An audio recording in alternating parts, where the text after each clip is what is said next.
Hey Zen fam!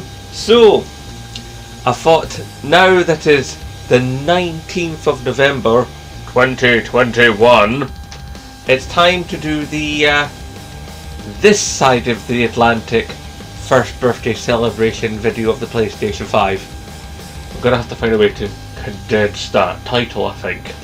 You know, because those of us over here on this side, we didn't get our PlayStation 5s for like about a week later. For some reason, we had to wait.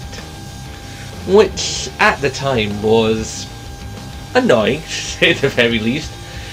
As a content creator, I found it extremely frustrating, because that basically meant that although I could go out and do my launch night video and do my unboxing videos and all the rest of it, which I did do, and they are on the channel, and yes, as some of you know who have been here for a good wee while, or at least those of you who have been here over a year, I was first in line.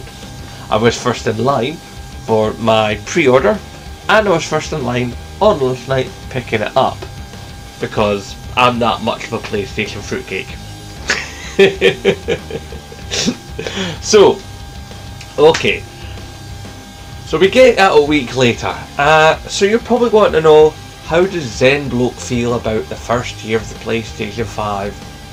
Well, thus far, well, considering today is, you know, the first day of true ownership, you know, the first, well, because I got it on 12 o'clock at night on the 18th and then brought it home, and at that point it was the 19th, and I did the unboxing video and I got it hooked up, but it wasn't until the next day that I took off work so that I could, me and my PlayStation 5, get to know each other.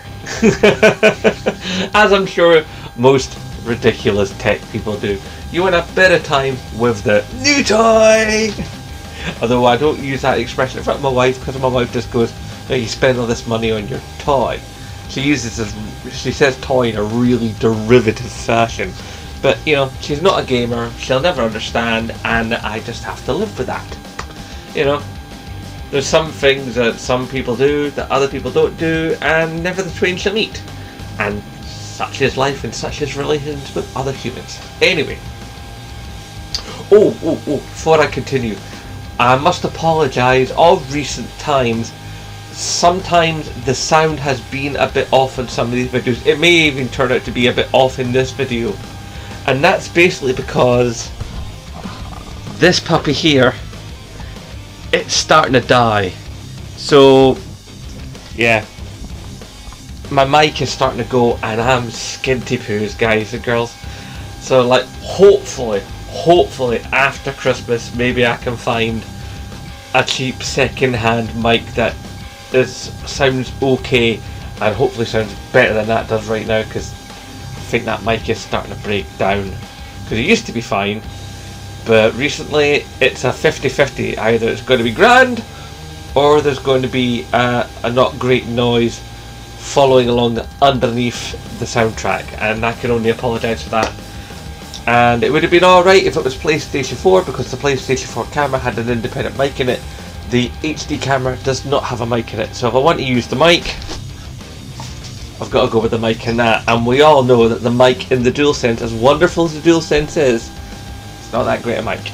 Anyway, so gets it home, unboxes it.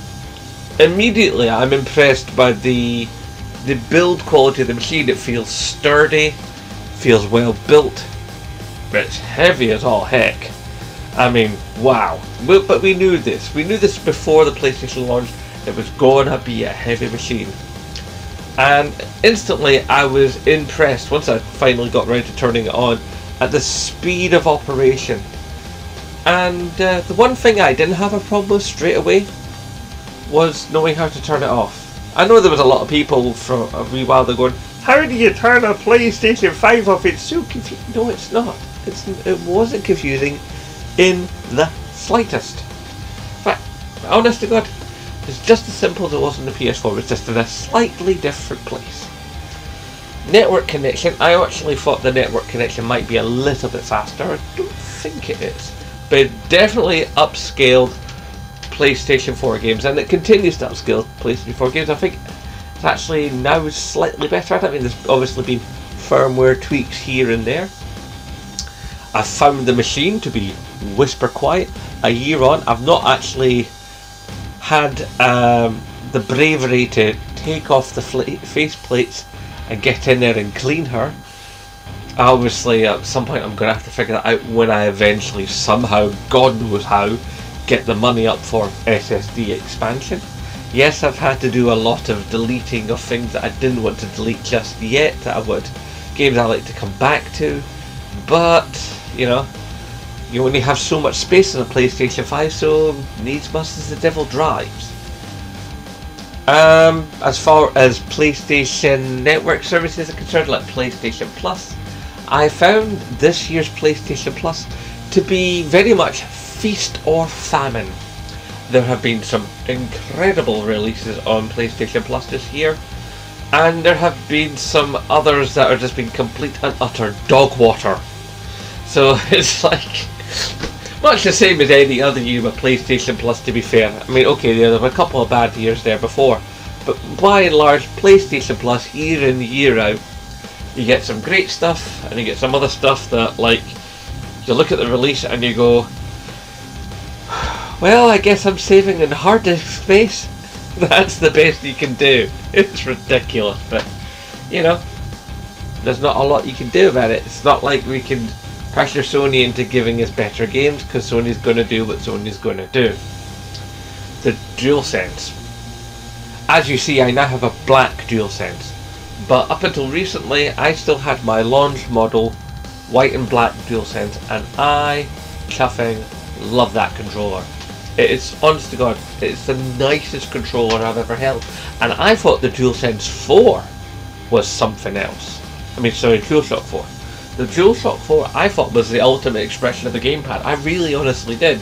Because after years and years and years of basically more or less exactly the same gamepad, just with slightly different gubbins inside, to have the DualSense, so as DualShock 4 come along, that was a wow. I remember when I did the video where I went into a game store and they had one there, and actually got to have a feel of it and get my hands on it and feel how those ergonomic handles were, and I was very impressed with it then, and I still think it's a great controller. But you put it next to the DualSense, it gets smoked. I mean, the haptics, my god. The grips texture on the underside, so helpful. The button response, mwah, chef's kiss. The only reason I have this black one now is because basically a couple of weeks ago, my white and black DualSense, the R3 stopped clicking. There was no drift, no battery degradation. It was just a matter of fact that it was just mechanical wear and tear, because unlike a lot of other YouTubers out there, I'll tell you a little secret. I play my games. I don't just put a game on, do a little bit of capture, and then read what everybody else has said about the game and then make videos. Oh no. I actually play my games. That's one of the reasons why I haven't played all the games that are out. Because it takes time to work your way through a modern video game. I mean, like Ratchet & Clank that you see behind me. This is not a short game. It's not a long game, but it's still not a short game. I mean, it's something like 20, 30 hours. You know, depending on how deep you go into it. And I went deep. I nearly went for the platinum. I really heavily considered going for the platinum. But when it got right down to it, I just decided, no, I've had my fun, moving on. So, in summation, I would say the first year of the PlayStation 5, if I had to sort of like give it sort of like, you know, a grading mark, I would be tempted to give it an A or an A+. But, you know, there are things about it that are not quite there yet, considering the fact that as a content creator there are things I seek from a games console, a modern games console, that some of you out there in the Zen fam, and those of you who have stumbled across this video, may not of course be looking for. For myself, I'm currently using Share Factory to make this video. And there are aspects of Share Factory that, you know, still need improving. There still needs to be a proper picture-in-picture. Some editing tools could do with a little bit of a kick. It's still based more or less a copy and paste with a little bit more fancy-dancy than it was on PlayStation 4 with that Share Factory.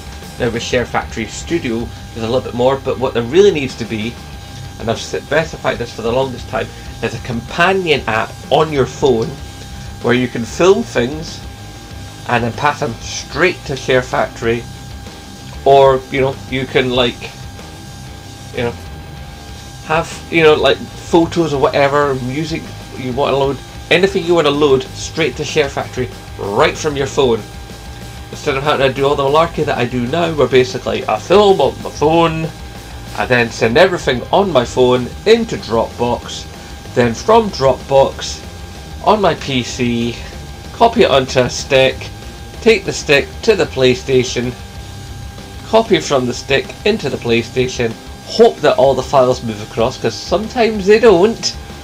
I've had that a couple of times where I've filmed footage and I've done it, and for some reason it just goes, no, you're not having this footage, move along. It's like, so you know, you can't always trust it. So something where I could just send stuff straight away, that would be brilliant. And of course, on the opposite end, what would really be nice for Share Factory is if, like, I could attach my thumbnails straight as part of the upload. That would speed things up, but can't do that. And when you add descriptions, if you add too many words in the descriptions part of the video, it actually makes the upload fail. And the other thing, of course, that needs to definitely change, on a similar note, for those of us out there that stream, and as you know, I stream most every Thursday night. I didn't stream this Thursday, of course, because it's my kid's birthday, which is why I'm making this video today, and I didn't make it yesterday, so I'm kind of running against the clock. Okay, is the fact that, like, if I do a live stream here, like you saw recently with the Q&A video.